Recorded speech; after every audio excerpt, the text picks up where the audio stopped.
Boche gold and diamonds. Buy now, pay later. ഷൊർണൂരിൽ 12 പവൻ സ്വർണ്ണാഭരണങ്ങൾ അടങ്ങിയ ബാഗ് പോലീസ് കണ്ടെത്തി ഉടമയ്ക്ക് തിരികെ നൽകി.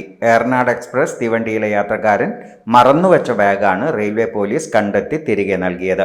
ഏലംകുളം സ്വദേശി മുഹമ്മദ് ആരിഫുദ്ദീൻ്റേതായിരുന്നു ബാഗ്. കോഴിക്കോട് നിന്നും കുറ്റപ്പുറത്തേക്ക് വരികയായിരുന്നു ആരിഫുദ്ദീൻ. ബാഗ് എടുക്കാതെ മുഹമ്മദ് ആരിഫുദ്ദീൻ ഇറങ്ങിപ്പോയി. ആരിഫുദ്ദീൻ റെയിൽവേ പോലീസിൽ പരാതി നൽകിയതോടെ ഷൊർണൂർ പോലീസ് തീവണ്ടി എത്തിയപ്പോൾ ബോഗികളിൽ പരിശോധന നടത്തിയാണ് കണ്ടെത്തിയത്.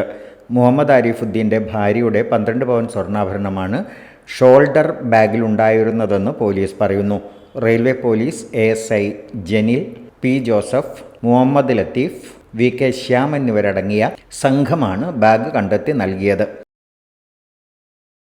Time kids pre school, Mannanur road, Vaniyamkulam. .View news.